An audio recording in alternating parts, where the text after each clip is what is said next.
Okay दोस्तों, तो अब हम लोग प्रेशर करने के बाद एक इंपॉर्टेंट टॉपिक करते हैं, that is the force and torque acting on a wall. तो सपोज करो ये मेरा एक वॉल है, इसके लेफ्ट की तरफ फ्लूइड है, इसका राइट जो है वो ओपन टू एटमोस्फियर है। एटमोस्फेरिक प्रेशर जो है वो है हमारा पी नॉट, ठीक है। फ्लूइड का जो डेंसिटी है वो है रो। जहां तक हमारा फ्लूइड भरा हुआ है उसका हाइट जो है वो है हमारा एच। और यहां पर अंदर जो तुम्हें एरिया जो दिख नहीं रहा है वो एरिया के करस्पॉन्डिंग जो हमारा अंदर का विड्थ है that is equals to P. तो सवाल ये है, जो ये वाले फ्लूइड के कारण ये वाले वॉल पे कितना फोर्स लग रहा है और ओ के थ्रू जो एक्सिस पास कर रहा है उस एक्सिस के अबाउट हमारा टॉर्क कितना लग रहा है वो हमें निकालना है। वॉल का जो राइट साइड है take it as open to the atmosphere, take it as open to the atmosphere. दोस्तों क्योंकि एटमोस्फियर हर तरफ है तो एटमोस्फेरिक प्रेशर का जो भी इफेक्ट है वो डेफिनेटली हमारा नलिफाइड होगा, क्योंकि पी नॉट जो है वो हमारा हर पॉइंट पे जितना लेफ्ट की तरफ फोर्स लगाएगा उतना ही राइट की तरफ भी फोर्स लगाएगा। तो पी नॉट का इफेक्ट जो है वो हम पूरी तरीके से भूल सकते हैं। और पूरी तरीके से भूलते हुए दोस्तों ध्यान देना, यहां पर we have to consider only gauge pressure. Okay, हमें केवल और केवल जो है वो हमें गॉज प्रेशर के लिए ही सोचना है, बाकी और कुछ सोचना नहीं पड़ेगा। तो क्या करते हैं, यहां से हम पानी के सरफेस से एक हाइट एक्स पर आ जाते हैं, हाइट मतलब डेप्थ जो है एक्स पर आ जाते हैं और यहां पर एक बहुत पतला सा स्ट्रिप काटते हैं ऑफ थिकनेस टीएक्स। ऑब्वियस सी बात है, पानी जो है उसके गॉज प्रेशर के कारण जो फोर्स लगेगा डीएफ वो इस डायरेक्शन में होगा। अच्छा, एक्स डेप्थ पर हमारा प्रेशर पी कितना होगा, that will be equals to rho G X. We have to consider only gauge. ये पी नॉट का इफेक्ट जो है, यहां पे मैं P naught plus rho G X लिखूंगा, राइट की तरफ से पी नॉट लिखूंगा, पी नॉट का इफेक्ट डेफिनेटली हमारा कैंसिल आउट होगा। जो हमारा करस्पॉन्डिंग एरिया है DA that is equals to B D X. So जो हमारा फोर्स लगेगा DF that will be equals to P into D A, that is rho G B into X D X. तो जो मेरा net force लगने वाला है F that will be rho ji B integral X D X and it is integrated from 0 to h। और इसको मैं लिख सकता हूं that will be equals to rho G B into H square by 2। तो मेरा जो नेट फोर्स लगने वाला है that is equals to rho G B into H square by 2। दोस्तों ये वाला फोर्स एफ को मैं थोड़ा प्यार से लिखता हूं, that is a rho G H by 2 into B H. ये भी मैं लिख सकता हूं, हाँ कि ना। तो यहां पर ध्यान दो, B into H is nothing but the area, और यहां पर जो है this is the pressure at the centre of mass. So यहां से हमें एक इंपॉर्टेंट चीज मिलती है, इफ रो इज कांस्टेंट। अगर रो जो है वो हमारा कांस्टेंट है, जो हमारा horizontal force on the wall आएगा, ये हम लोग आगे के क्वेश्चन में और ज्यादा सिद्ध करते रहेंगे। Horizontal force on the wall कितना आएगा मेरे पास, that is equals to pressure at a centre of mass. अच्छा, अगर एटमॉस्फेयर पे ओपन है दोनों तरफ वॉल का, ये इफेक्टिवली लेफ्ट हैंड साइड भी एटमॉस्फेयर पे ओपन ही है, क्योंकि पी नॉट का इफेक्ट तो डेफिनेटली पड़ ही रहा है। तो प्रेशर में हम केवल गॉज कंसीडर करेंगे। अगर केवल एक साइड एटमॉस्फेयर पे ओपन है तो इन दैट केस हम लोग जो है जो टोटल प्रेशर है P naught plus rho G X वो हम कंसीडर करेंगे। It will be pressure at a centre of mass into the projection area of the wall, into the projection area. Projection area मतलब horizontally उसको project करो, ठीक है, तो जितना एरिया हमें मिलेगा वो हमें मिलने वाला है, ठीक है। अच्छा, ध्यान देना, ये फॉर्मूला केवल तभी एप्लीकेबल है अगर रो हमारा कांस्टेंट है। अगर रो जो है वो हमारा डेप्थ के साथ वेरी कर रहा है तो in that case main important बात ये है हम उसको अप्लाई नहीं कर सकते हैं, ठीक है। सो फोर्स के रिगार्डिंग पहला जो केस है वो हमें यहां पर समझ में आ चुका है। अच्छा, ध्यान देना, टॉर्क के लिए हम ऐसा कोई बेहुदापन कर ही नहीं सकते हैं। टॉर्क के लिए हमें बेसिक से ही डिराइव करना पड़ेगा। यानी हम ये नहीं मान सकते हैं जो ये फोर्स है वो सेंटर ऑफ मास के थ्रू पास कर रहा है, इसका हाइट है h/2, वो फोर्स इंटू h/2 करके हमें टॉर्क मिल जाएगा। दोस्तों ध्यान देना, यहां पर हम सेंटर ऑफ मास पे कंसंट्रेट क्यों कर पा रहे हैं, क्योंकि y के साथ जो हमारा वेरिएशन है या x के साथ हमारा जो वेरिएशन है वो प्रेशर का लीनियर है, प्रोवाइडेड रो इज कांस्टेंट। तो इस कारण पे फोर्स निकालने के लिए हम डेफिनेटली हमेशा सेंटर ऑफ मास का फंडा लगा सकता हूं, because it's a linear relation. Torque का रिलेशन अगर लीनियर नहीं होगा तो सेंटर ऑफ मास का फंडा हमारा लग ही नहीं पाएगा। एंड ऑब्वियस सी बात है, तुम समझ ही सकते हो टॉर्क का रिलेशन लीनियर नहीं होगा, क्योंकि जब मैं आर्म लेंथ के लिए मल्टीप्लाई करूंगा तो वहां पर भी एक एक्स का टर्म आएगा।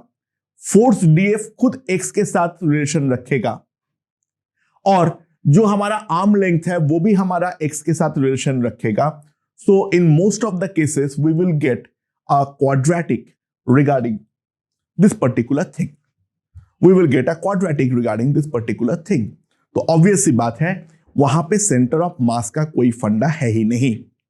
टॉर्क को हमें हमेशा बेसिक से ही डिराइव करना पड़ेगा, उसके अलावा हमारे पास कोई और ऑप्शन नहीं है। सो यहां पर अगर फोर्स डीएफ है, ऐसा अगर हमारा एक्सिस है, तो दोस्तों ये वाला जो आएगा दैट विल बी h-x। तो ये वाला फोर्स डीएफ के करस्पॉन्डिंग जो हमारा डीटाउ आएगा that will be DF into h-x।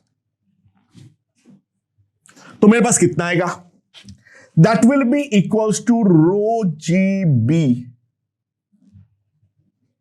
X into h-x into tx, ठीक है। सो जो हमारा नेट टॉर्क आएगा tau that will be rho ji B h integral h dx that varies from 0 to h minus integral x square dx when it varies from 0 to h। ये हमारे पास आएगा। सो torque जो हमारे पास आने वाला है उस पर ध्यान दो, that will be rho ji B h into ये आएगा h²/2 और ये आ जाएगा h³/3। So h³/2 minus h³/3 will be h³/6। तो हमारे पास नेट टॉर्क जो आने वाला है tau that is equals to rho ji B h³/6। And साफ साफ ध्यान दो, जो मैं बोल रहा था मैं ऐसे टॉर्क के लिए कोई सेंटर ऑफ मास का फंडा नहीं लगा सकता हूं, this is not equals to the net force rho G B into A square by 2 into H by 2। ये जो है हम सेंटर ऑफ मास का फंडा नहीं लगा सकता हूं। तो एक नॉर्मल हमारे पास अगर रेक्टेंगुलर वॉल है तो उस रेक्टेंगुलर वॉल के ऊपर फोर्स कितना लगता है उसका आइडिया मेरे ख्याल से हमें लग चुका है। तो now let's consider a circular wall. ठीक है, अब जो हमारा वॉल है वो सर्कुलर है। तो क्या है, यहां पे हमारे पास एक ऐसे क्वार्टर सिलिंड्रिकल वॉल है। ठीक है, दिस इज, इसका जो ये वाला रेडियस है दैट रेडियस इज आर, ये रेडियस जो है वो आर है। अंदर जो तुम्हें लेंथ नहीं दिख रहा है वो है B. So this is a quarter cylindrical wall. Now अब अगर मैं ध्यान दूं, इसके ऊपर मेरा पूरी तरीके से ऐसे फ्लूइड से भरा हुआ है। जो हमारा सिलिंड्रिकल वॉल है उस सिलिंड्रिकल वॉल का दोनों तरफ हमारा एटमॉस्फेयर पे ओपन है। तो केवल और केवल जो है गॉज प्रेशर के बारे में ही हमें सोचना है, हमें और किसी के बारे में नहीं सोचना पड़ेगा। So find the net force acting on the wall.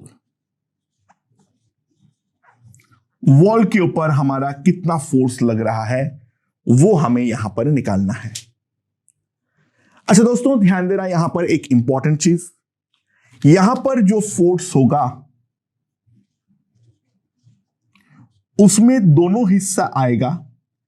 एक तो हमारा हॉराइजेंटल हिस्सा भी आएगा और साथ ही साथ यहां पर एक वर्टिकल फोर्स भी लगेगा, क्योंकि जो मेरा ये क्वार्टर सिलिंड्रिकल वॉल है इसका इतने हिस्से के बारे में अगर मैं कंसीडर करूं तो सिंपल सी बात है, यहां पर हमारा जो ये वाला पार्ट का वेट है उस वेट को काउंटर बैलेंस तो डेफिनेटली इस सिलिंड्रिकल वॉल को ही करना पड़ेगा। तो वॉल अगर इस लिक्विड पे फोर्स लगा रहा है वर्टिकल डायरेक्शन में तो डेफिनेट सी बात है, according to the Newton's third law, liquid भी वॉल पे वर्टिकल फोर्स लगा रहा होगा। तो कंप्यूट कैसे करें उसके बारे में देखते हैं। सो this is the quarter cylindrical wall. ठीक है, मैंने यहां पर ड्रॉ कर लिया एंड यहां पर जो है उसका जो एक्सिस ऑफ द सिलेंडर है उसका साइड व्यू में यहां पर आ रहा है। तो मैंने क्या किया, at an angle of theta मैंने एक का पतला सा ऐसा स्ट्रिप काट लिया of angle D theta. D theta छोटा नहीं लग रहा है पर छोटा है। और ध्यान देना यहां का जो हमारा लेंथ है that is are D theta. ठीक है, अच्छा what is the corresponding height. यहां पर अगर तुम हाइट निकालने जाओगे, ये हमारा आर है, तो हाइट जो आएगा वो डेफिनेटली आएगा आर साइन थीटा। हाइट जो आएगा वो डेफिनेटली आएगा हमारा आर साइन थीटा। सो यहां पर जो प्रेशर लगेगा उस कारण पे जो फोर्स लगेगा डीएफ वो डेफिनेटली हमारा रेडियल डायरेक्शन पे होने वाला है। डीएफ जो होगा वो डेफिनेटली हमारा रेडियल डायरेक्शन पे होने वाला है।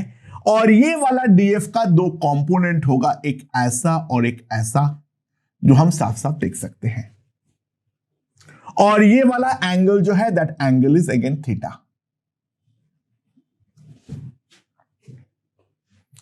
अच्छा हाइट है आर साइन थीटा, तो प्रेशर जो आएगा P that will be equals to rho ji R sine theta, rho G H. और जो मैं टुकड़ा काटा हूं उसका डीए जो होगा, ये लेंथ है आर डी थीटा और अंदर जो दिख नहीं रहा है वो बी है, तो डी ए जो आएगा that will be simply R B into theta. ठीक है, सो हमारे पास जो डी एफ आएगा that will be equals to rho ji are square B sine theta into D theta, ये हमारे पास आएगा डी एफ। ठीक है, अंडरस्टूड। अच्छा, नाउ डी एफ एक्स कितना आएगा, that will be nothing but D F cos theta, और D F Y कितना आएगा, that will be equals to D F sine theta. ठीक है, सो सबसे पहले एफ एक्स जो होगा that will be rho ji are square B integral sine theta cos theta D theta, जहां पे theta is integrated from 0 to π/2 and that is equals to rho g r square b by 2 integration of sin 2 theta d theta, जहां पर this is integrated from 0 to π/2। ठीक है, so now it's clearly evident इसका integration जो होगा वो कितना होगा, रो जी आर स्क्वायर बी बाई 2, यहां पर इंटीग्रेशन आएगा minus cos 2 theta by 2, cos 0 put करूंगा 1 आएगा, cos pi by 2 cos pi हो जाएगा दैट विल बी -1, तो 1 माइनस -1 2 आएगा, तो 2/2 वो कटेगा, यानी इसका पूरा इंटीग्रेशन सिंपली 1 आएगा। तो फोर्स जो आएगा that will be again rho g r by 2 into br। दोस्तों ध्यान देना, ये वाला लेंथ अंदर का अगर b है और ये वाला रेडियस जो r है, इसका जो हॉराइजेंटल प्रोजेक्शन एरिया है वो डेफिनेटली हमारा br है, और जो हमारा मिड पॉइंट का यानी सेंटर ऑफ मास का प्रेशर है वो है मेरा रो जी आर बाई 2। तो हॉराइजेंटल फोर्स हमारा जितना आना चाहिए था एग्जैक्टली हमारा उतना ही आया है। तो हम लोग यहां पर जो चीज पढ़े थे, the P eight the centre of mass into the projection area, वो हम लोग साफ साफ देख सकते हैं, यहां पर भी वैलिड है। अच्छा, एफ वाई लॉजिकली कितना आना चाहिए? अच्छा, एफ वाई का वैल्यू में विदाउट एनी इंटीग्रेशन भी निकाल सकता हूं, मैं इंटीग्रेशन से भी निकाल दूंगा, बट एफ वाई जो है वो इतने पार्ट का जो पानी का वजन है वो हमारा होना चाहिए, क्योंकि उसी को तो बैलेंस करना पड़ रहा है, ये वाला जो हमारा क्वार्टर सिलिंड्रिकल वॉल है उसको। सो एफ वाई का वैल्यू जो है उसको मैं डायरेक्टली लिख सकता हूं rho into V into G. Now what is the volume? अच्छा, पूरा सिलेंडर का वॉल्यूम कितना होता है? Pi R square into B. ठीक है, यहां पर क्वार्टर है तो उसका 1/4 होगा, that will be pi R square by 4 into B into जी। तो हमारा जो एफ वाई आना चाहिए, सो लेट्स सी इंटीग्रेशन से भी वो आ रहा है या नहीं, pi rho R square B G upon 4, that is the expected value of F Y. Let's see वहां से आ रहा है या नहीं आ रहा है।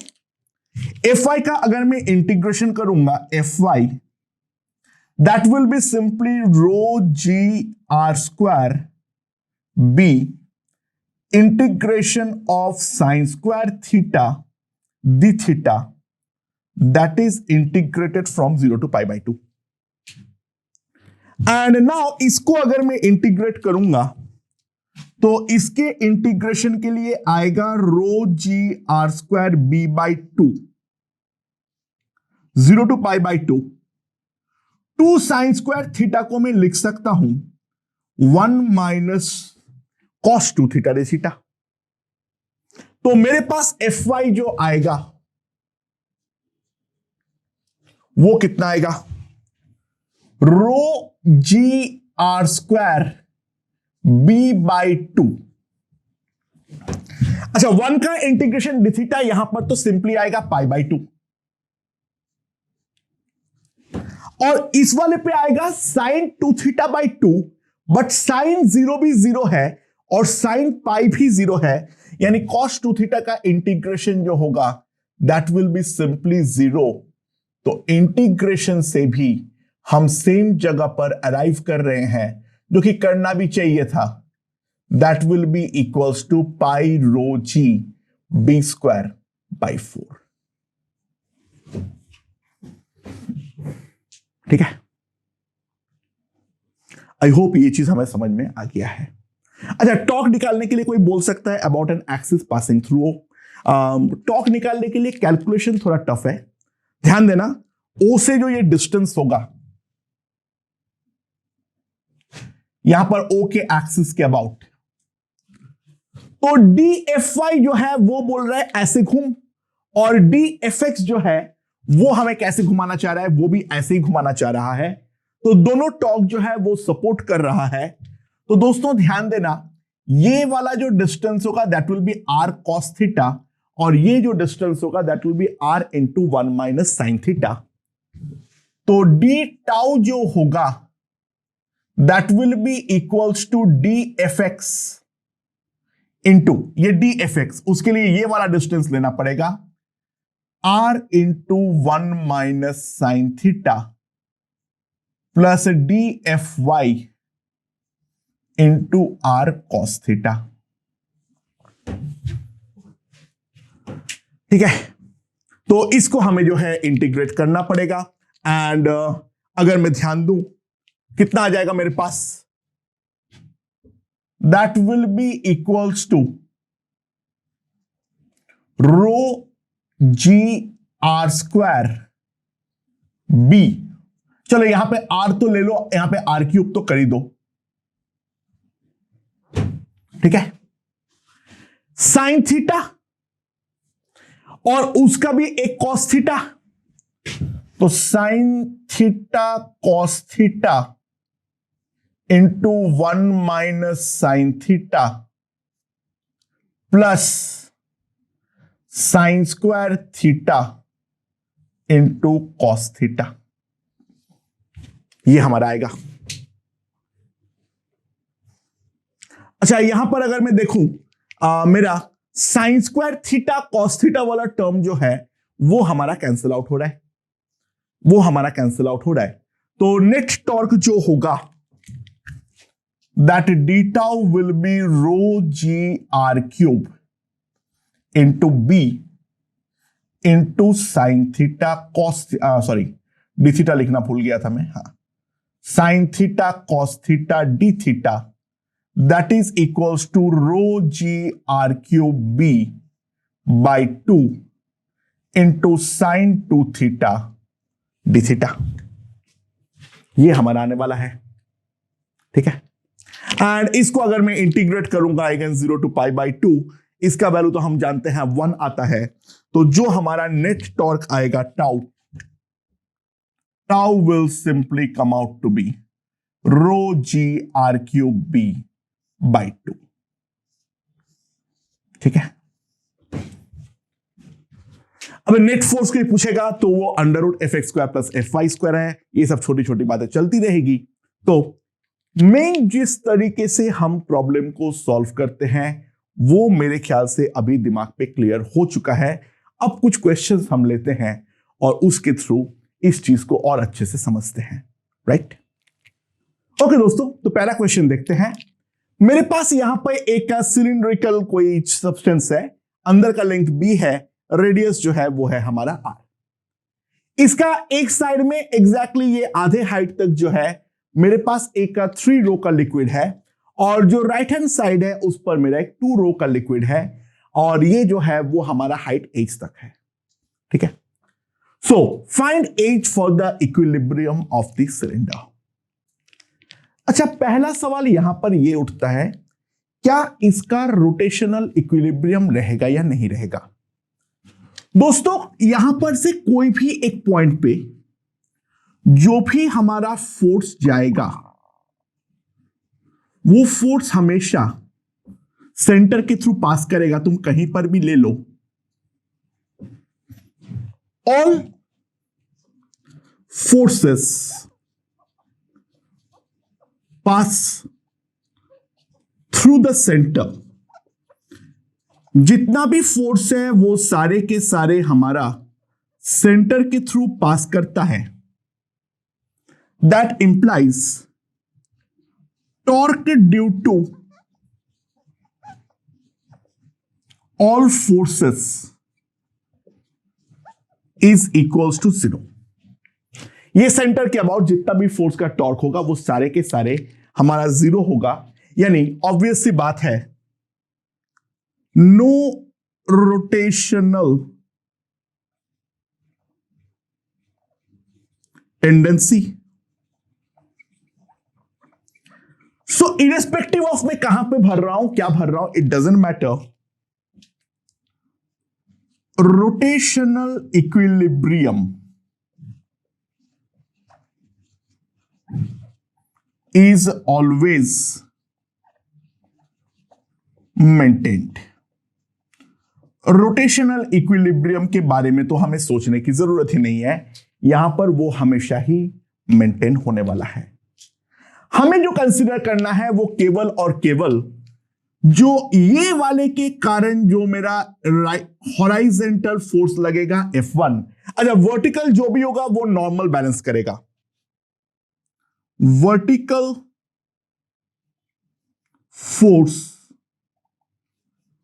to be balanced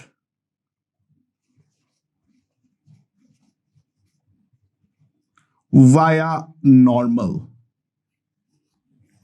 अच्छा, यहां पर जो है स्मूथ सरफेस है, कोई फ्रिक्शन नहीं है, यानी हॉराइजेंटल फोर्स जो है इस पर अगर F1 है और इस पे अगर मेरा F2 लग रहा है, ठीक है, F1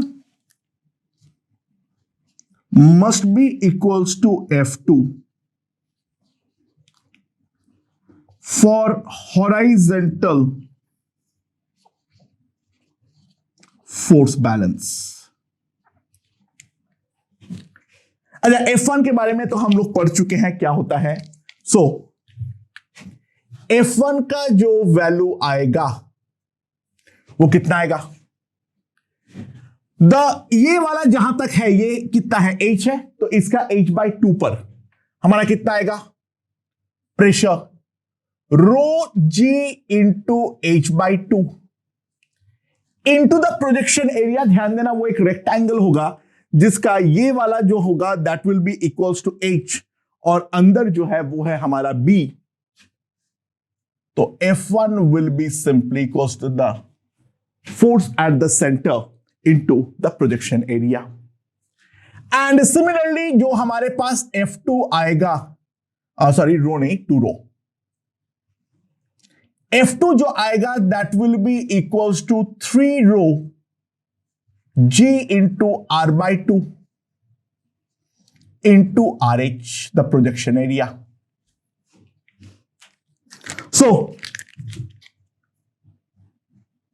क्या आएगा मेरे पास, रो जी H² B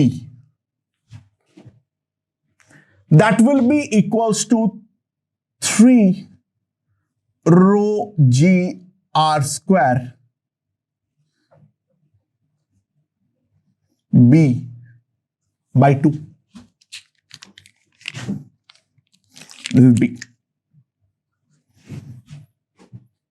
ये हमारे पास आ जाएगा।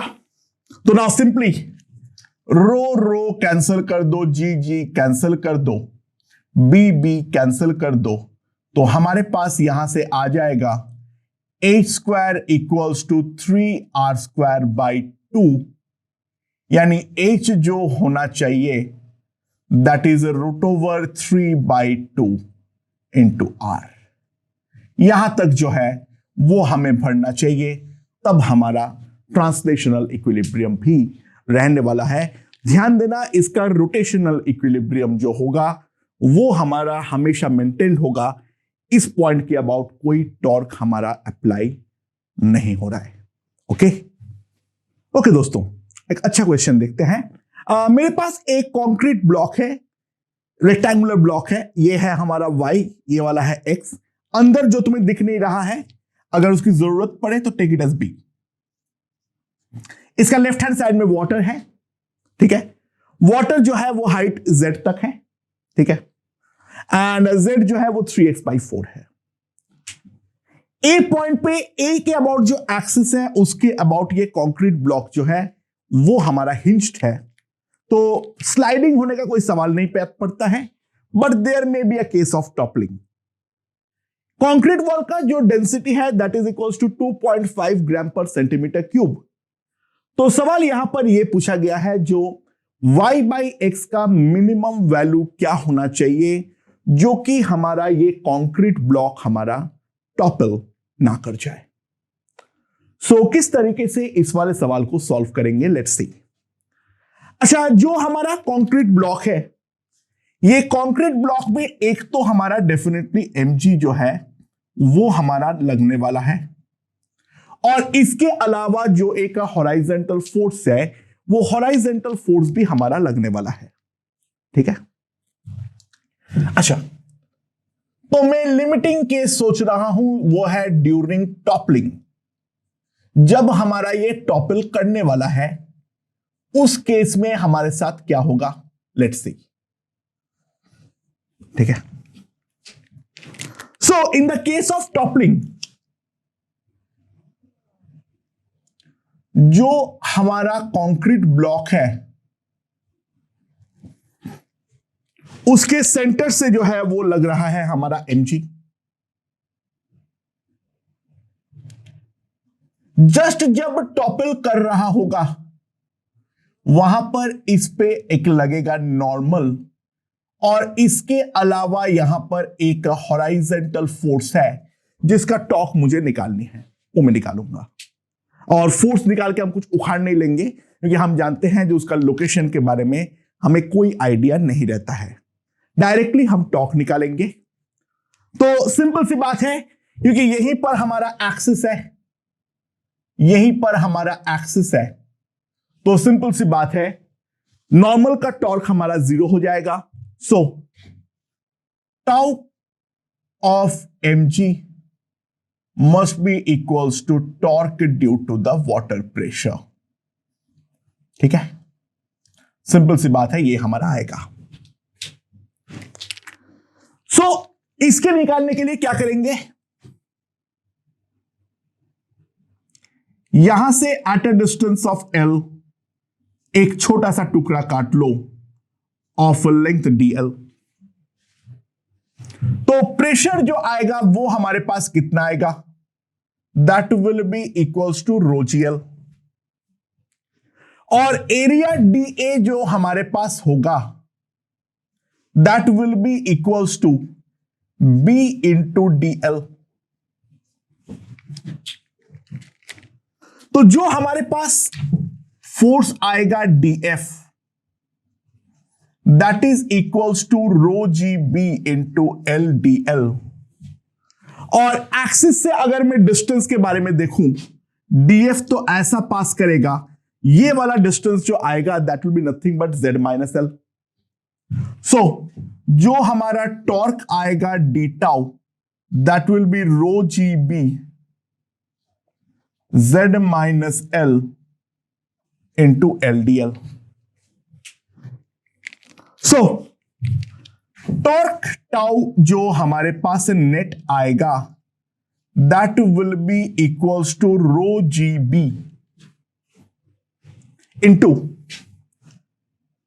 Z यहां पर क्या आएगा, L स्क्वायर बाई 2, यानी यहां पर आ जाएगा मेरे पास Z³ by 2 minus Z³ by 3, तो that will be equals to rho GB into Z³ by 6. So that will be the torque due to water. अब टॉर्क ड्यू टू mg कितना आएगा?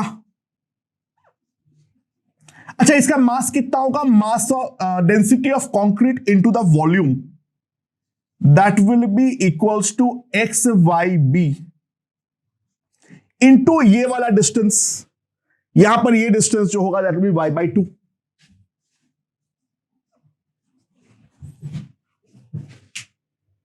सो क्या लिख सकता हूं मैं? अब यहां पर कैलकुलेशन है जिसमें मैं बहुत अच्छा हूं. रो सॉरी, यहां पे जी लिखना भूल गया मैं. ठीक है, mg. तो rho G B into Z³ by 6.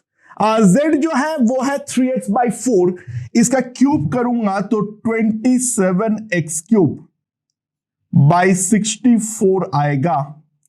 That will be rho concrete, that will be 2.5 into rho, क्योंकि वाटर का डेंसिटी तो 1 होती है, इसका है 2.5, इसको मैंने 2.5 इंटू रो लिख दिया, यानी यहां पर आ जाएगा मेरे पास 5/2 into x b y square by 2 into जी. तो इन दिस केस अगर हम ध्यान दें, rho rho is gone, g g is gone, b b is gone, और यहां पर जो मेरे पास आएगा, यहां पर 4 होगा, ये कटेगा, so 27/80 into X square, that will be equals to Y square. ये हमारे पास आएगा. तो सिंपली अगर मैं ध्यान दूं तो मेरे पास जो आएगा y/x, इसका लिमिटिंग वैल्यू यानी मिनिमम वैल्यू, इसका रूट, तो 27 का रूट जो होगा, मैं कहीं पर तो कुछ लोचा किया हूं, हाँ यहां पे नीचे मैंने 6 नहीं लिखा हूं, सॉरी.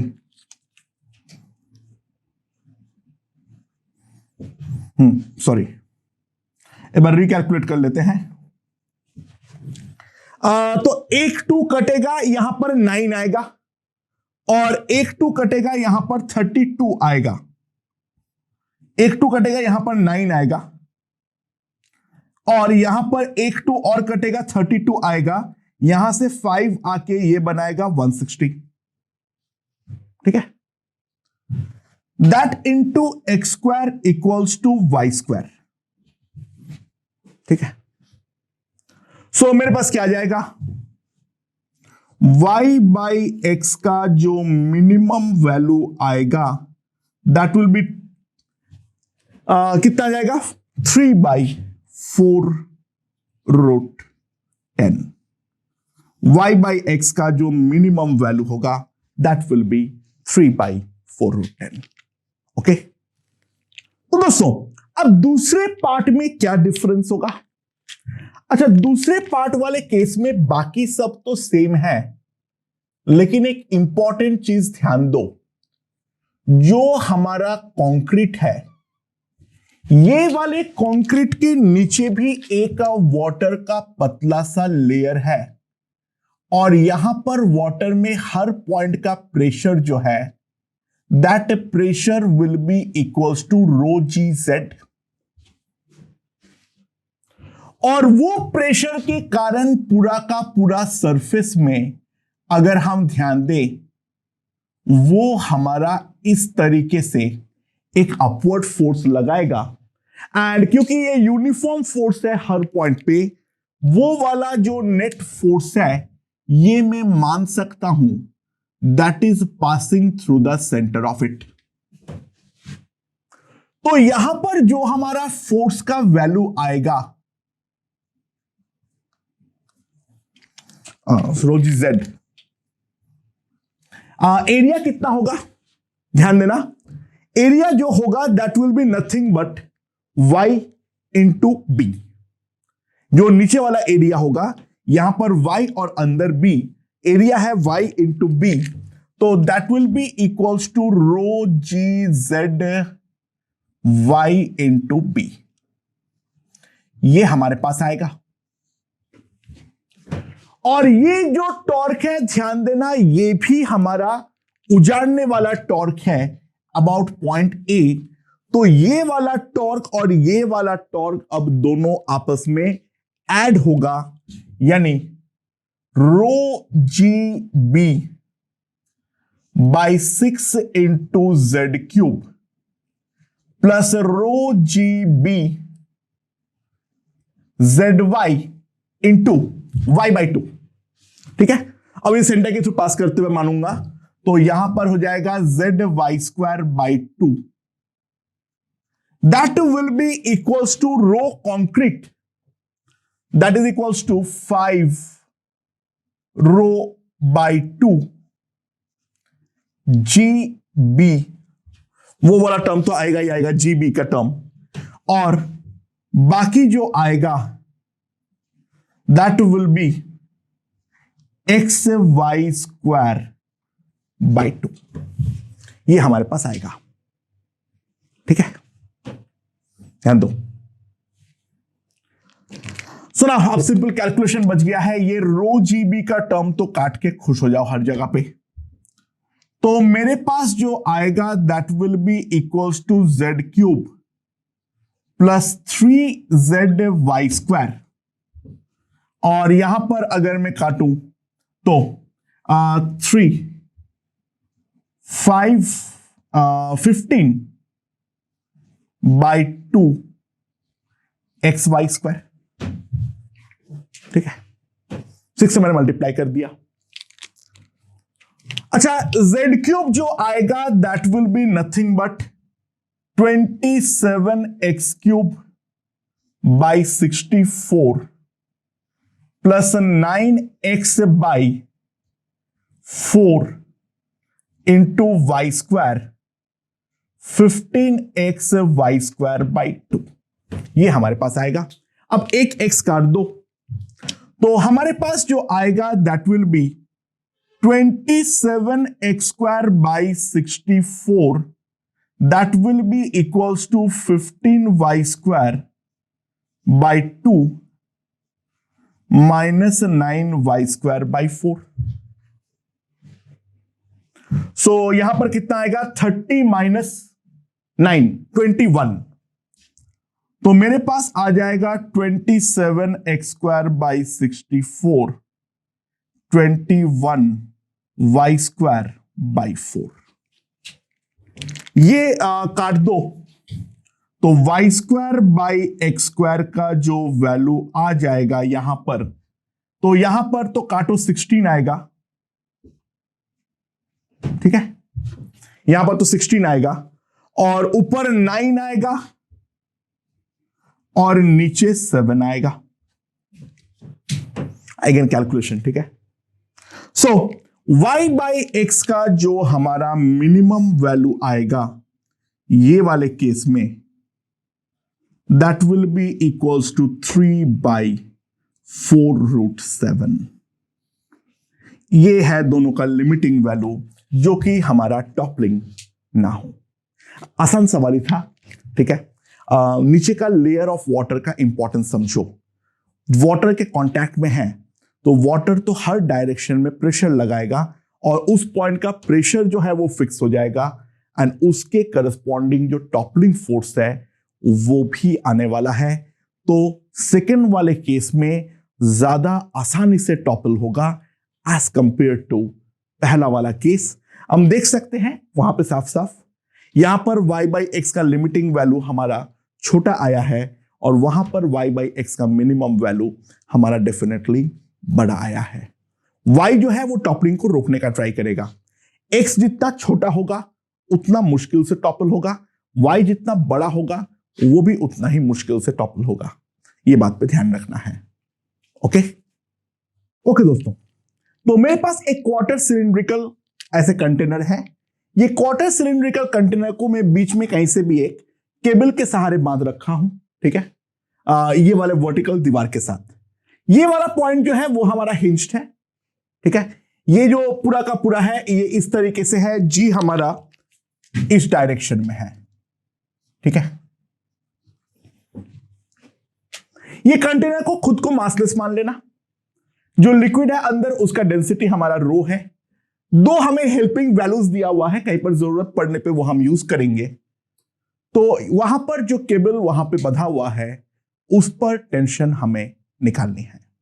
तो वो टेंशन हम किस तरीके से निकालेंगे सबसे पहले उसके बारे में देखते हैं, ठीक है।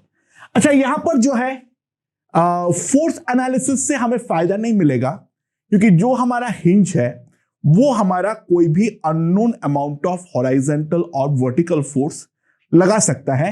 बाय द वे, क्योंकि केबल हमारा वर्टिकल फोर्स लगा नहीं सकता है, तो डेफिनेट सी बात है हिंज को ही पूरा वर्टिकल फोर्स यानी ये वाला पानी का वजन जो है वो हमें बैलेंस करना पड़ेगा। तो हिंज का जो वर्टिकल फोर्स होगा वो तो सिंपली mg आएगा, दैट्स फॉर श्योर, ठीक है। अच्छा, तो अब ये वाले प्रॉब्लम को एनालाइज करना चालू करता हूं। This problem is simply N analysis of torque. तो क्या करेंगे, जैसे कि हम लोग हर बार करते हैं वही करेंगे। तो दोस्तों, यहां पर हमारा क्वार्टर सिलेंडर है, ठीक है, जिसका रेडियस है r। तो यहां पर at an angle of theta हम एक छोटा सा स्ट्रिप काट लेंगे ऑफ डी थीटा, राइट। तो इसके करस्पॉन्डिंग जो ये लेंथ आएगा that will be R D theta. जो हमारा वर्टिकल हाइट है that vertical height will simply come out to be R sine theta. तो इसके करस्पॉन्डिंग जो हमारा फोर्स लगेगा वो डीएफ हमारा इस तरीके से लगने वाला है, ठीक है। और डीएफ का जो वैल्यू आएगा that I know that is rho ji R sine theta into B R D theta. अच्छा, क्योंकि हमें फोर्स तो चाहिए ही नहीं, हमें मेनली टॉर्क चाहिए अबाउट सी, तो इसके लिए हम थोड़ा सा साइड काट लेते हैं। ये आएगा मेरे पास। तो सिंपली यहां पर एक काम करो,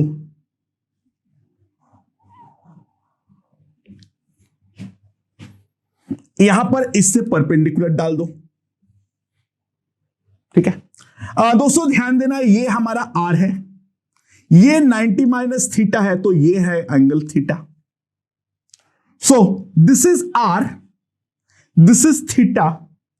तो यहां पर सिंपल सी बात है, ये जो डिस्टेंस आएगा this will be R cos theta. तो टॉर्क डी टाउ जो हमारे पास आएगा, ये वाले फोर्स डीएफ का जो हमारा टॉर्क आएगा that will be simply rho G B are cube into sine theta D theta, sorry sine theta cos theta into D theta. तो जो नेट टॉर्क आएगा tau that is rho G B are cube by 2 integral sine 2 theta D theta, ठीक है। So and that has to be integrated from 0 to pi by 2, understood. तो हमारे पास simply जो आएगा torque D tau, sorry tau sine 2 theta का integration 0 to pi by 2 I know equals to 1। तो torque tau will simply come out to be rho G B are cube by 2, ठीक है। और इस पॉइंट के about जो torque हमारा fluid के कारण लग रहा है इसके ऊपर, वही हमें टेंशन का टॉर्क भी होना पड़ेगा। तो दोस्तों ध्यान दो यहां पर, T into tension T into इसका कितना होगा, ये perpendicular distance is nothing but R। R must be equals to rho GB R cube by 2. So tension in the string will simply come out to be rho GB R square by 2. That is the tension in the string. अच्छा, अगर कोई पूछे जो horizontal force कितना लगा रहा है, हमारा जो यहां पे हिंज फोर्स है, वो हिंज फोर्स क्या होगा, अगर ये पूछे। अच्छा, Fx का value I know, that is equals to rho g, इसके आधे पे R by 2 into the projection area BR, that will be equals to rho GB R square by 2.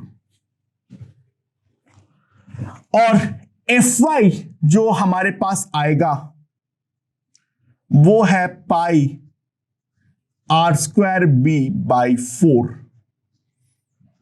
into rho into G। ठीक है, ये fluid हमारा इस तरफ लगा रहा है और Fy जो है वो हमारा इस तरफ लगा रहा है, टेंशन जो है वो इस तरफ है। अच्छा, Fx को पूरी तरीके से टेंशन जो है वो हमारा बैलेंस कर दे रहा है दोस्तों। तो सिंपल सी बात है, हम लिख सकते हैं जो हमारा Fx हिंज होगा दैट विल बी 0, एंड जो हमारा Fy हिंज आएगा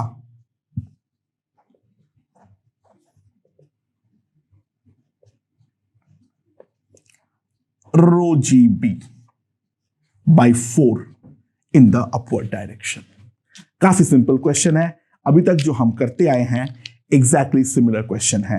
इन सब वैल्यूज की कोई जरूरत नहीं थी, एक्चुअली गलती करने पर इन वैल्यूज की जरूरत पड़ती है, बट एज सच हमें इसकी कोई जरूरत नहीं है। ओके